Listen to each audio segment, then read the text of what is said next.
أعوذ بالله من الشيطان الرجيم. بسم الله الرحمن الرحيم. وصارعوا إلى مغفرة من ربكم وجنة عرضها السماوات والأرض أعدت للمتقين. اولاً تمام قسم کی تعریفات، حمد و ثنا، عظمت، بڑائی و کبریائی، یکتائی و تنہائی، بادشاہی و شہنشاہی وحدہ لا شریک، خالق کائنات، مالک ارض و سما کے لیے لائق اور سیبہ ہے. بعدہ درود اور سلام نازل ہو تمام بھیجے گئے انبیاء کرام اور رسولان اعظام پر، خصوصاً بالخصوص سید الاولین والآخرین، امام المجاہدین والمتقین، امام الثقلتین وامام القبلتین وامام الحرمین وامامنا فی الدنیا وامامنا فی الآخرہ وامامنا فی الجنہ جناب محمد عربی صلی اللہ تعالی علیہ وسلم پر. اللهم صل على محمد وعلى آل محمد كما صليت على إبراهيم وعلى آل إبراهيم إنك حميد مجيد. اللهم بارك على محمد وعلى آل محمد كما باركت على إبراهيم وعلى آل إبراهيم إنك حميد مجيد. محترم بزرگوں، نوجوانوں، عزیز ساتھیوں اور خواتین اسلام، جیسا کہ ہم اور آپ جانتے ہیں کہ رمضان بہت ہی قریب ہے. 10-11 دن رمضان آنے میں بچا ہوا ہے. رمضان کی آمد ہے. ہمارے اور آپ کے ذہن و دماغ کے اندر یہ بات ہے کہ رمضان کا مہینہ آنے والا ہے، عبادتوں کا مہینہ آنے والا ہے، مغفرت کا، رحمت کا، برکت کا مہینہ آنے ہی والا ہے. تو میرے دوستو، جب یہ بابرکت مہینہ آنے والا ہے تو اس کو ہم اور آپ کس طرح سے لیں؟ اس مہینے کا استقبال ہم اور آپ کیسے کریں؟ آئیے میں آپ کو ایک مثال دے کر کے سمجھاتا ہوں. دیکھیے، اگر ہمارے گھر میں ہمارا کوئی بہت ہی قریبی مہمان آنے والا ہو، اور خاص طور سے ہمارے شہر کے اندر اگر کسی گھر میں اس کا داماد آنے والا ہو، تو اگر گھر میں داماد آنے والا ہے، جمائی آنے والا ہے، خاص مہمان آنے والا ہے، تو کیا کرتے ہیں؟ گھروں کو خوب سجاتے ہیں، گھروں کی صفائی کرتے ہیں، گھروں کے جالے وغیرہ مارتے ہیں، اچھے سے اچھے پکوان کا انتظام کرتے ہیں. کرتے کہ نہیں کرتے؟ یعنی اپنے مہمان کو خوش کرنے کے لیے ہر طرح کی تکلف کو برداشت کرتے ہیں، طرح طرح کی چیزوں کو اپناتے ہیں.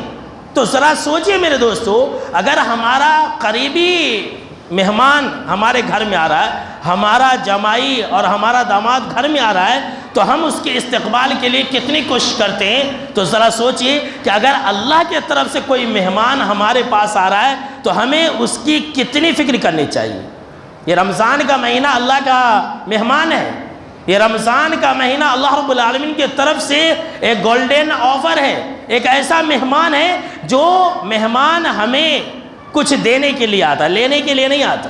رمضان کا مہینہ رب کا ایک ایسا مہمان ہے جو ہماری مغفرت کرانے کے لیے آتا ہے، جو ہمیں جنت دلانے کے لیے آتا ہے. تو ہمیں اس کی کتنی فکر کرنی چاہیے. تو آج کے خطبہ جمعہ کے اندر میں آپ کو یہی بتانے والا ہوں کہ ہم رمضان کا استقبال کیسے کریں، ہم رمضان کی پلاننگ کیسے کریں، ہم رمضان کی تیاری کیسے کریں.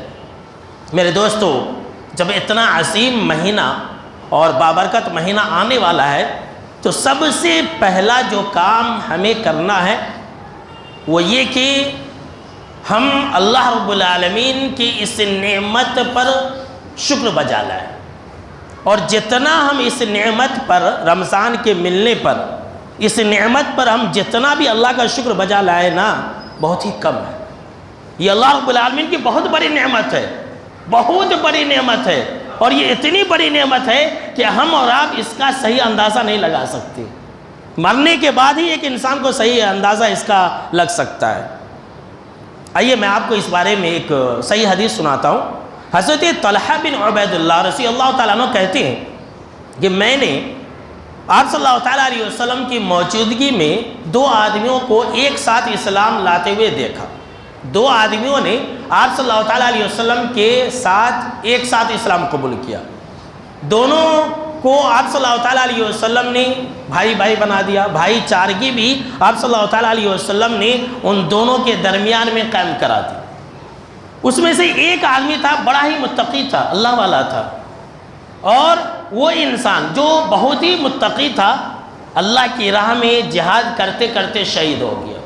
اور جو دوسرا بھائی تھا جو ایک ساتھ اسلام قبول کیا، جو دوسرا بھائی تھا، وہ بھائی جو انسان شہید ہوا اپنے دوست کے 1 سال کے بعد معمولی موت مر گیا۔ حضرت طلحہ بن عبید اللہ رضی اللہ تعالیٰ عنہ کہتے ہیں کہ میں نے دونوں کو خواب میں دیکھا، تو خواب میں نے یہ دیکھا کہ جو انسان بعد میں مرا ہے، جو انسان پہلے اللہ کی راہ میں جو شہید ہوا تھا وہ نہیں، جو اس کے 1 سال کے بعد مرا ہے وہ جنت میں پہلے ہی سے موجود ہے، پہلے اپنے دوست اور اپنے بھائی سے پہلے ہی جنت کے اندر داخل ہو چکا ہے۔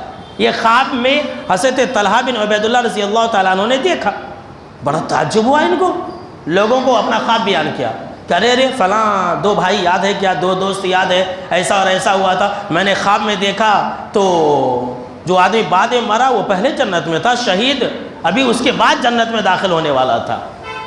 تو یہ بات جو ہے آپ صلی اللہ تعالیٰ علیہ وسلم کو معلوم ہوئی، تب آپ صلی اللہ تعالیٰ علیہ وسلم نے صحابہ کرام سے کہا کہ تم لوگ اس بات پر تعجب کرتے ہو، تم لوگ اس بات پر تعجب کرتے ہو کہ وہ انسان اپنے شہید بھائی سے پہلے جنت کے اندر داخل ہوا، الیس قد مکث ھذا بعدہ سنۃ، کیا وہ انسان اس کے اپنے دوست کے اور اپنے بھائی کے مرنے کے بعد 1 سال تک زندہ نہیں تھا؟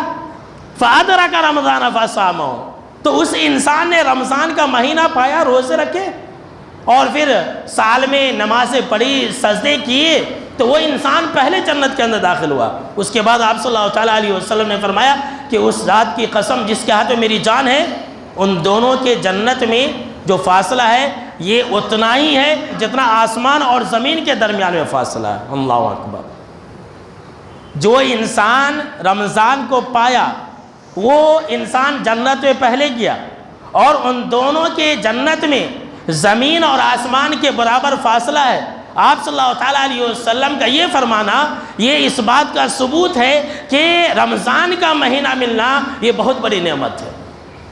یاد کیجئے 2023 کا جو رمضان تھا، اس وقت ہمارے بہت سارے سگے تھے، بہت سارے دوست و احباب تھے، بھائی تھے، رشتہ دار تھے۔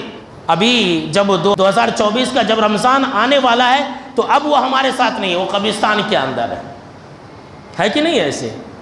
تو کتنی بڑی نعمت ہے۔ اب وہ لوگ جو لوگ مر چکے ہیں، اب جو لوگ زندہ ہیں، اگر وہ رمضان کے مہینے میں عبادت کریں گے، رمضان کے روزے رکھیں گے، اللہ کو راضی کریں گے، تو وہ جنت میں ان سے زیادہ اونچا مقام پائیں گے۔ اللہ اکبر۔ اس لیے اللہ رب العالمین کے اس نعمت پر آپ شکر بجا لائیں، اللہ رب العالمین سے دعا کرتے رہیے۔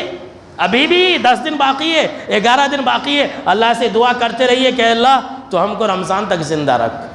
جو ہمارے اسلاف کرام تھے، رمضان ابھی آنے میں 6 مہینہ باقی ہے، کتنا؟ 6 مہینہ، 6 مہینہ ابھی باقی ہے، تبھی سے دعا کرتے تھے کہ اللہ تو ہمیں رمضان عطا کر، اے اللہ تو ہمیں رمضان عطا کر۔ اور بہت سارے آج کل کے مسلمان ہیں، رمضان نکو، اے اللہ رمضان نکو بھیج، بھوک اور پیاس برداشت کرنا پڑتا، ایسا سوچتے رہتے۔ ایسے بدبخت آج کل کے مسلمان ہو گئے، تو اللہ کا عذاب نہیں آئے گا تو کیا آئے گا؟ رمضان کا انتظار کرنا یہ ایمان کی نشانی ہے۔ آپ اللہ سے دعا کریں، آج سے ہی دعا کرنے میں مصروف ہو جائیے کہ اے اللہ تو ہمیں رمضان میں زندہ رکھ، اور پورا رمضان اور ہمیشہ بالخصوص رمضان کے مہینے میں تو ہمیں صحت و تندرستی عطا کر تاکہ ہم روزہ رکھ سکیں۔ یہ دعا کرتے رہیے، کریں گے کہ نہیں کریں گے؟ انشاءاللہ۔ تو میرے دوستو، اللہ کی اس نعمت پر آپ جتنا بھی شکر بجا لائیں وہ کمی ہے، اور اگر آپ شکر بجا لائیں گے تو اللہ آپ کو نیکیوں کی توفیق دے گا، یہ اللہ کا وعدہ ہے۔ جو لوگ شکر بجا لاتے ہیں اللہ انہیں مزید عطا کرتا ہے، اور جو لوگ اللہ کا شکر بجا نہیں لاتے ایسے لوگوں کو اللہ رب العالمین عذاب سے دوچار کرتا ہے۔ رمضان آنے والا ہے، 10-11 دن بچا ہے، کچھ ہی دن رمضان آنے میں، تو ہمارے لیے ضروری ہے کہ اگر ہم صحیح معنوں میں رمضان کا استقبال کرنا چاہتے ہیں تو ہم ابھی سے اپنے گناہوں سے تائب ہو جائیں۔ گناہوں سے توبہ کر لینا رمضان سے پہلے یہ رمضان کا صحیح استقبال ہے۔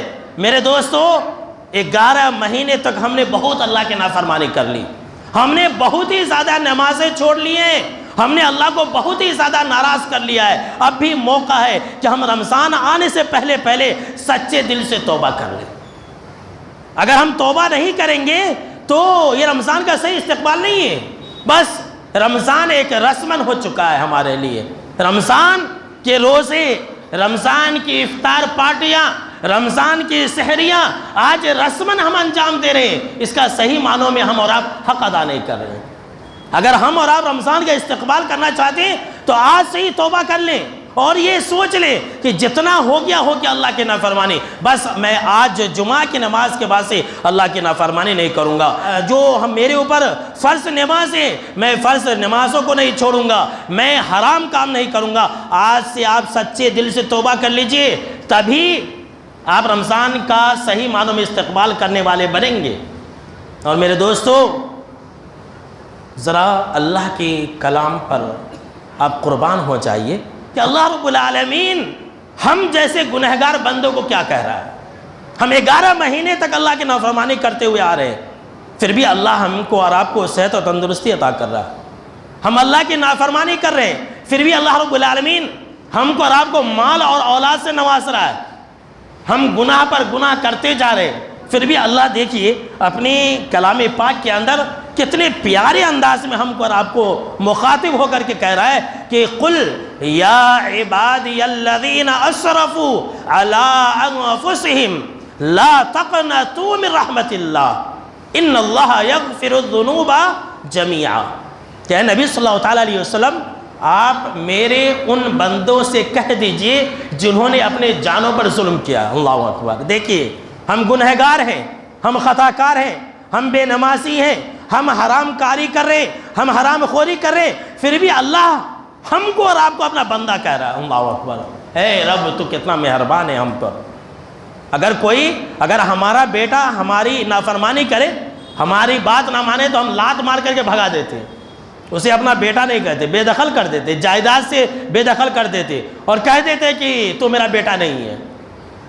اگر اللہ ہم کو اور آپ کو مردود کر دے تو، اگر اللہ ہم کو اور آپ کو یہ کہہ دے کہ یہ بے نمازی ہے، ناپاک انسان ہے، یہ بدعتی ہے، یہ مشرک ہے، یہ کافر ہے، میں اس کے گناہوں کو معاف نہیں کروں گا، تو کیا حالت ہوگی ہم انسانوں کی۔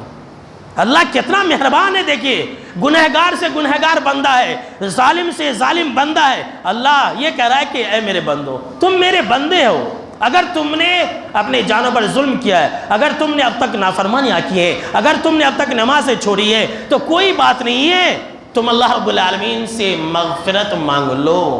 ان اللہ یغفر الذنوب جمیعا، اللہ تمام گناہوں کو بخشنے والا ہے۔ اللہ اکبر۔ یہ ہے رمضان کا صحیح استقبال، کہ ہم توبہ کر لیں، رمضان کا انتظار نہ کریں کہ ابھی تو باقی ہے 10 دن، اگلے جمعہ میں دیکھیں گے، اگلے جمعہ سے ہم توبہ کر لیں گے۔ اگر آپ کی یہ نیت ہے تو آپ یقین مانیے کہ آپ کو رمضان سے فائدہ نہیں ملے گا۔ سن لیجیے، آئے گا رمضان، آئے گا چلا جائے گا۔ کہ میرے دوستو، یہ رمضان اللہ ہماری مغفرت کرنے کے لیے بھیج رہا ہے۔ یہ اللہ کا بہت بڑا انعام اور اکرام ہے، اللہ کا احسان ہے کہ اللہ بیچ میں وقتاً فوقتاً اس طرح کے اوقات ہم کو اور آپ کو مہیا کرتا ہے کہ ہم اپنے گناہوں کو معاف کرا لیں، ہم اللہ کے قریب ہو جائیں، ہم گناہوں سے دور ہو جائیں۔ اگر پھر بھی نہیں کریں گے تو ہم سے بڑا بدبخت کوئی ہے ہی نہیں۔ جی ہاں میرے دوستو، اگر ہم اور آپ اللہ رب العالمین سے سچے دل سے توبہ کریں گے تو اللہ رب العالمین ہم کو اور آپ کو معاف فرما دے گا۔ یہ مت دیکھو کہ آپ نے 11 مہینے کیسے زندگی گزاری، 2023 کے رمضان کے خطبے کے بعد سے لے کر کے اب تک آپ نے کیسے زندگی گزاری، چھوڑ دو اسے، بھول جاؤ اسے۔ اب یہاں سے ایک نیا عہد لے کر کے اٹھو جمعہ کے بعد کہ میں اللہ رب العالمین کے حضور توبۃ نصوح کروں گا، خالص توبہ کروں گا۔ اللہ قرآن مجید کے اندر خالص توبہ کے بارے میں کیا بیان فرما رہا ہے، سنیے۔ یا ایھا الذین آمنوا توبوا الی اللہ توبۃ نصوحا، کہ اے ایمان والو تم اللہ کے روبرو اور اللہ کے سامنے میں سچی توبہ کرو، توبۃ نصوح کرو، سچی توبہ کرو۔ اگر تم سچی توبہ کرو گے تو اللہ رب العالمین تمہارے گناہوں کو بخش دے گا، اور اللہ رب العالمین تمہیں جنت میں جگہ دے گا، اور اللہ رب العالمین تمہیں قیامت کے دن ذلیل اور رسوا نہیں کرے گا، اللہ رب العالمین تمہیں پل صراط پر نور عطا کرے گا۔ یہ سب آگے جو ہے اسی آیت کے اندر ہے، سورۃ تحریم کے اندر۔ جو مجھے بتانے مقصود ہے وہ یہ کہ اللہ نے یہ کہا کہ تم سچی توبہ کرو۔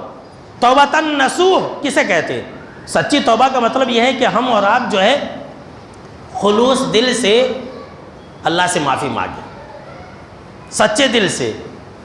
اس کے بعد دوسرے نمبر پر یہ ہے کہ ہم جو ہے اللہ کے آگے شرمندگی کا اظہار کریں۔ اللہ بہت بڑی غلطی ہوگی، میں منہ دکھانے کے لائق نہیں ہوں، اے اللہ لیکن تیرا بندہ ہوں میں بہت شرم سے پانی ہوں، تیرے علاوہ میرے گناہ کو کوئی بخش نہیں سکتا، اے اللہ تو میرے گناہوں کو بخش دے۔ اس طرح سے ایک انسان اللہ کے حضور اپنی شرمندگی کا اظہار کرے۔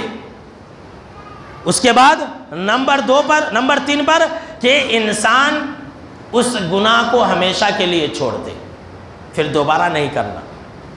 ہم اور آپ کیسے توبہ کرتے ہیں رمضان میں؟ رمضان آنے والا ہے یا رمضان میں تو اللہ معاف فرما دے۔ بہت سارے لوگ بولتے ہیں بس رمضان تک میں چھوڑ دیتا ہوں، رمضان کے بعد پھر کرتا ہوں۔ ایسے لوگوں کی توبہ اللہ قبول نہیں کرتا۔ جی ہاں، سن لیجیے، اگر آپ یہ چاہتے ہیں کہ آپ کی توبہ قبول کی جائے تو آپ کو وہ گناہ چھوڑنا پڑے گا جس سے آپ توبہ کر رہے ہیں، نہیں کرنا ہے اسے۔ اللہ کے سامنے میں آپ جو اس بات کا اقرار کرنا کہ میں وہ گناہ اب سے نہیں کروں گا، وہ گناہ چھوڑ دینا۔ اور پھر جو ہے چوتھی شرط یہ ہے توبۃ نصوح کی کہ انسان پکا ارادہ ظاہر کرے اللہ کے سامنے میں، عزم مصمم جسے کہتے ہیں، پکا ارادہ کہ نہیں اب سے میں گناہ نہیں کروں گا، اب سے میں نماز نہیں چھوڑوں گا۔ نماز چھوڑنا ہی تو سب سے بڑا گناہ ہے۔ آج کل ہم مسلمانہ کیسے ہیں کہ نماز چھوڑنے کو گناہ نہیں سمجھ رہے۔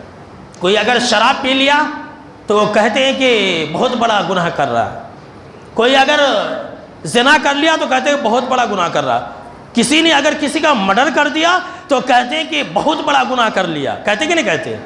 لیکن میرے دوستو سن لیجئے، کائنات کی رب کی قسم، نماز چھوڑنا یہ شراب پینے سے زیادہ خطرناک ہے، نماز چھوڑنا یہ زنا سے زیادہ خطرناک ہے، اور نماز چھوڑنا یہ قتل کرنے سے بھی زیادہ گناہ ہے۔ ہمارا معمولی سمجھ رہے ہیں، نماز نہیں پڑھتے ہیں اور کہتے ہیں کہ ہم نے کوئی گناہ نہیں کیا، میں توبہ کیوں کروں؟ ارے نماز چھوڑنا ہی سب سے بڑا گناہ ہے۔ بے نمازی انسان، شرابی اور زانی اور ڈاکو لٹیرے انسان سے کہیں زیادہ قابل نفرت ہے اللہ کی نظر میں۔ سن لیجیے، 1 سال سے ہم اور آپ نماز نہیں پڑھ رہے۔ بہت سارے مسلمان بس رمضان میں نماز پڑھتے پھر دوبارہ نماز نہیں پڑھتے، یہ کون سی توبہ کرتے ہیں؟ تو آپ کو پکا ارادہ کرنا پڑے گا کہ اب سے میں نماز نہیں چھوڑوں گا۔ کریں گے کہ نہیں کریں گے؟ بولیے بھائی، اگر سچی ارادہ رکھیں گے تو اللہ مدد کرے گا۔ اس کے بعد دوسرا پوائنٹ وہی ہے، اگر ہمارے دلوں میں پکا ارادہ ہوگا تو اللہ مدد کرے گا، نہیں تو نہیں مدد کرے گا۔ جی ہاں، سن لیجیے۔ اس کے بعد پہلی شرط تو یہ ہے کہ خلوص دل سے معافی مانگنا، دوسرا یہ کہ انسان اللہ کے سامنے میں شرمندگی کا اظہار کرنا، تیسرا یہ ہے کہ گناہ چھوڑ دینا، چوتھا یہ ہے کہ انسان اس گناہ کو پھر دوبارہ نہیں کرنے کا عہد لینا، اور پانچواں یہ ہے کہ اس کے لیے توبہ کا دروازہ جب تک کھلا ہے اس سے پہلے کر لینا۔ توبہ کا دروازہ بند ہو گیا تو پھر توبہ قبول نہیں کی جائے گی۔ جی ہاں، سن لیجئے۔ اور توبہ کا دروازہ ہے کہ انسان کے لیے کب بند ہوگا جانتے ہیں؟ جب وہ انسان مرنے کے قریب ہے۔ بہت سارے لوگ بولتے رہتے ہیں کہ میں جب مرنے لگوں گا تب توبہ کر لوں گا۔ معلوم ہوا کہ جا رہا تھا راستے میں ہارٹ اٹیک آ گیا، مر گیا، جا رہا تھا ایکسیڈنٹ ہو گیا، مر گیا۔ کس کی موت کب آ جائے کون جانتا ہے؟ موت کا انتظار نہ کرو۔ غرغرے کی حالت میں، جب ایک انسان غرغرے کی حالت میں ہو، اگر اس وقت توبہ کرتا ہے تو اللہ اس کی توبہ قبول نہیں کی جاتی ہے، اللہ اس کی توبہ کو قبول نہیں کرتا ہے۔ فرعون نے بھی یہی کیا تھا، جب ڈوبنے لگا تب کہا کہ میں اللہ پر ایمان لاتا ہوں۔ اللہ نے کہا کہ اے فرعون، اب اتنے سالوں سے تجھے موسیٰ سمجھاتے رہے، میرا پیغام سناتے رہے، تو ایمان نہیں لایا، اب جب مرنے لگ رہا ہے تو ایمان لا رہا، تیری توبہ قبول نہیں کی جائے گی۔ تو غرغرے کی حالت میں اگر کوئی انسان آ گیا تو توبہ قبول نہیں کی جائے گی۔ ابھی اللہ نے آپ کو صحت و تندرستی عطا کر کے رکھا ہے، ابھی آپ توبہ کر لیجئے۔ اور دوسری چیز کیا ہے؟ ہر ایک انسان کے لیے، پوری دنیا کے لوگوں کے لیے توبہ کا دروازہ کھلا ہے۔ کب تک؟ جب تک کہ سورج مغرب سے نہیں نکلے گا، جو قیامت کی بہت بڑی نشانی ہے۔ سورج جیسے مغرب سے نکلے گا اس سے پہلے اللہ توبہ کے دروازے کو بند کر دے گا، پھر کوئی توبہ کرے گا تو اللہ اس کی توبہ قبول نہیں کرے گا۔ وہ جیسے ہی سورج نکلے گا سب لوگ توبہ کرنا شروع کر دیں گے، میں ایمان لایا، میں ایمان لایا۔ اللہ کہے گا نہیں نہیں، اب توبہ کا دروازہ بند ہو چکا ہے۔ تو میرے دوستو، توبہ کا دروازہ بند ہونے سے پہلے خالص توبہ کر لو۔ اور خالص توبہ ایک جو ہے حقوق العباد سے بھی جڑا ہوا ہے۔ وہ کیا ہے جانتے ہیں؟ وہ یہ ہے کہ اگر کسی نے کسی کا حق مارا ہے، کسی کا پیسہ رکھ لیا ہے، کسی کی جائیداد کو ہتھیا لیا ہے، تو اللہ کے سامنے میں رونے سے توبہ قبول نہیں ہوگی، وہ توبہ نہیں ہوگا۔ خانہ کعبہ میں حج کر لینے سے وہ توبہ قبول نہیں ہوگی، اس کو جا کر کے معافی مانگنا پڑے گا۔ جی ہاں، سن لیجیے، اگر آپ نے کسی کا نقصان پہنچایا نا تو رمضان سے پہلے آپ یہ کام کر لیجیے، اس سے جا کے معافی مانگ لیجیے، نہیں تو کوئی فائدہ نہیں، اٹک جائیں گے آپ۔ لوگ جو ہے ہمارے سماج میں کیا ہے کہ جب حج کرنے جاتے ہیں تو معافی مانگتے ہیں، چلیے الحمدللہ اچھی بات ہے، حج کرنے جاتے ہیں تو معافی مانگتے ہیں، بھائی معاف کرو کچھ غلطی ہوئی ہے تو اچھی بات ہے، لیکن جانتے ہیں اس سے کہیں زیادہ ضروری یہ ہے کہ رمضان کے آنے سے پہلے ہم اور آپ ایک دوسرے سے معافی مانگ لیں۔ اگر آپ نے کسی کا حق مارا ہے تو اسے دے دیجئے، یہ نہیں کہ آپ حق بھی مار لیں گے، پیسہ بھی کھا لیں گے، اور کسی کو مار بھی دیں گے، کسی کو گالی بھی دے دیں گے، اور کسی کی بازو میں جگہ جو ہے اپنے قبضے میں رکھ بھی لیں گے اور دعا کریں گے اللہ تو مجھے معاف فرما، تو اللہ معاف نہیں فرمائے گا۔ یہ سب سے اہم بات ہے۔ جی ہاں، یہ حقوق العباد کا مسئلہ بہت ٹیڑھا ہے، یاد رکھ لیجئے۔ بندے سے جب تک آپ معافی نہیں مانگیں گے تب تک اللہ جو ہے معاف نہیں فرمائے گا۔ ہم اور آپ جو ہے وہ انگوٹھا بندھنے کا انتظار کرتے رہتے ہیں، انگوٹھا بن گیا تو مولوی صاحب اعلان کرتے ہیں کہ بھائی کسی نے اگر یہ بھائی نے کسی کو تکلیف دی ہے تو معاف کرو۔ جب کون معاف کرے گا کہ نہیں کرے گا تو اللہ ہی بہتر جانتا، لوگ معاف نہیں کرتے۔ اس سے پہلے آپ راضی کر لیجئے، نہیں تو کیا ہوگا؟ رمضان میں جو بھی نیکیاں آپ کریں گے نا، اللہ اٹھا کر کے جو ہے آپ کی جو نیکیاں ہیں وہ سامنے والے بھائی کو دے دے گا، اور جو اس کی برائیاں آپ کے سر رکھ دے گا اٹھا کر کے جہنم کے اندر پھینک دے گا۔ تو خالص توبہ کریں گے کہ نہیں کریں گے؟ بولیے بھائی، رمضان سے پہلے خالص توبہ کرنا ہے۔ اس کے بعد رمضان آنے سے پہلے ہمیں کیا کرنا جانتے ہیں؟ اپنے دلوں کو چیک کرنا ہے، اپنے دلوں کی اصلاح کرنی ہے، اس لیے کہ معاملہ یہیں پر ہے۔ اپنے دلوں کو چیک کر لیجئے رمضان آنے سے پہلے، اسی لیے کہ اللہ کی نظر دل کے اوپر ہوتی ہے اور شیطان کی نظر بھی دل کے اوپر ہوتی ہے۔ اللہ اکبر، دلوں کی اصلاح بہت ضروری ہے۔ اگر دل صحیح رہے گا تو سب کچھ صحیح رہے گا۔ یہ جناب محمد عربی صلی اللہ تعالیٰ علیہ وسلم کا فرمان ہے کہ اللہ وَإِنَّ فِي الْجَسَدِ مُضْغَةً، کہ اے لوگو خبردار، جسم میں ایک ٹکڑا ہے، یاد رکھنا، اذا صلحت صلح الجسد كله، اگر وہ جسم کا ٹکڑا صحیح رہتا ہے تو سب کچھ صحیح رہتا ہے۔ وَإِذَا فَسَدَتْ، اگر وہ ٹکڑا خراب ہو گیا تو ساری چیزیں خراب ہو جاتی ہیں۔ الا وہی القلب، جناب محمد عربی صلی اللہ تعالیٰ علیہ وسلم نے فرمایا کہ وہ دل ہے، دل۔ اپنے دل کو چیک کیجئے، آپ کے دل میں کیا ہے؟ آپ نماز پڑھنے والے ہیں، آپ روزہ رکھنے والے ہیں، آپ کس لیے نماز پڑھنے والے ہیں؟ اللہ کے لیے یا پھر غیروں کے لیے؟ آپ روزہ رکھنے والے ہیں، کس لیے آپ روزہ رکھیں گے؟ اللہ کو خوش کرنے کے لیے یا سماج اور معاشرہ کے اندر اچھا بننے کے لیے؟ اپنے دلوں کی اصلاح کیجئے۔ جناب محمد عربی صلی اللہ تعالیٰ علیہ وسلم نے فرمایا کہ بے شک کہ اللہ یہ نہیں دیکھتا ہے کہ تمہارے جسم کیسے ہیں، بے شک کہ اللہ یہ نہیں دیکھتا ہے کہ تمہارے کپڑے کیسے ہیں، تمہاری شکل و صورت کیسی ہے، کون کس قبیلے سے تعلق رکھتا ہے، کون کیسا ہے، موٹا ہے، دبلا ہے، پتلا ہے، کون کس خاندان سے تعلق رکھتا ہے، اللہ یہ نہیں دیکھتا ہے۔ لیکن اللہ جو ہے تمہارے دلوں کی طرف دیکھتا ہے، تمہارے عملوں کی طرف اللہ دیکھتا ہے۔ تم کس نیت سے عمل کر رہے ہو، تم جو عمل کر رہے ہو تمہارے عمل کے اندر کیا چیز ہے؟ اللہ کو خوش کرنا یا نہیں ہے؟ لوگ جو ہے روزہ رکھتے ہیں تو کیا بولتے ہیں کہ رمضان کا مہینہ روزہ نہیں رکھے تو اچھا نہیں دکھتا۔ لوگ کیا بولتے ہیں؟ رمضان کا مہینہ نماز پڑھنے آتے، اگر رمضان کے مہینے میں نماز نہیں پڑھے تو لوگ کیا بولتے کہ تھوکتے کہ سب لوگ نماز پڑھ رہا ہے، نماز نہیں پڑھ رہا ہے، تو نماز زیادہ پڑھنے کے لیے آپ گئے کام سے۔ رمضان کے مہینے میں بہت سارے لوگ مسجدوں کے اندر رہتے ہیں، کثیر تعداد میں لوگ آتے ہیں۔ اب ایک انسان آتا نماز اچھے سے پڑھتا ہے، لوگ اس کی تعریف کرنا، واہ کتنا اچھا نماز پڑھ رہا تو، انہیں ایسی نماز پڑھتا، مولوی صاحب بھی ایسی نماز نہیں پڑھتے تو گئے کام سے۔ آپ جو ہے نماز پڑھ رہے ہیں، لمبا جو ہے سجدہ کرنے لگے، کس لیے کہ لوگ آپ کو دیکھ رہے ہیں، تو گئے کام سے۔ جی ہاں، یہ جو شیطان ہے ہمارے نیتوں پر حملہ کرتا ہے۔ اپنے عمل کے اندر اخلاص پیدا کیجیے، اور آپ جو بھی عمل کریں، رمضان آنے والا ہے، چاہے آپ روزہ رکھیں، چاہے آپ کسی کی افطار کریں، چاہے آپ جو ہے رمضان میں صدقہ و خیرات کریں، کچھ بھی کریں، آپ کے نظر میں صرف اور صرف اللہ کی رضا اور خوشنودی ہو، لوگوں کو خوش کرنا نہ ہو۔ لوگ آج کل دکھاوا زیادہ کر رہے ہیں، کسی غریب کی مدد کر رہے ہیں، فوٹو ڈال رہے ہیں سوشل میڈیا کے اوپر، افطار پارٹی کر رہے ہیں سوشل میڈیا کے اوپر فوٹو ڈال رہے ہیں، یہ کیا ریاکاری ہے؟ آج ہمارے تمام عملوں کے اندر ریاکاری آ گئی ہے۔ لوگ نماز پڑھ رہے ہیں تو فوٹو، لوگ سجدہ کر رہے ہیں تو فوٹو، لوگ روزہ رکھ رہے ہیں تو فوٹو، لوگ جو ہے کچھ بھی کر رہے ہیں، حج کر رہے ہیں، عمرہ کر رہے ہیں، سوشل میڈیا کے اوپر اس کا اعلان کر رہے ہیں۔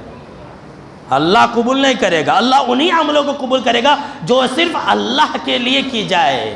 جی ہاں میرے دوستو، اسی لیے میں نے کہا کہ اپنے دلوں کو چیک کر لیجئے، ہر عمل آپ کی اللہ رب العالمین کو خوش کرنے کے لیے ہونی چاہیے، اور اللہ رب العالمین کو یہ مطلوب اور مقصود ہے۔ اللہ نے قرآن مجید کے اندر اسی بات کا حکم دیا کہ وَمَا أُمِرُوا إِلَّا لِيَعْبُدُوا اللَّهَ مُخْلِصِينَ لَهُ الدِّينَ، کہ لوگوں کو صرف اسی بات کا حکم دیا گیا ہے کہ وہ صرف اور صرف ایک اللہ کی عبادت کرے اور دین کو صرف اور صرف اسی کے لیے خالص کرے۔ بہت سارے لوگ ہیں روزہ رکھتے ہیں کہ میں بہت بھاری ہو گیا ہوں، میرا پیٹ بڑا ہو گیا، وزن ہو گیا ہوں، تو اب روزہ رکھوں گا تو کم ہو جاؤں گا، گئے کام سے۔ آپ کی عبادت جو ہے گئی، روزہ اللہ کے لیے نہیں تھا۔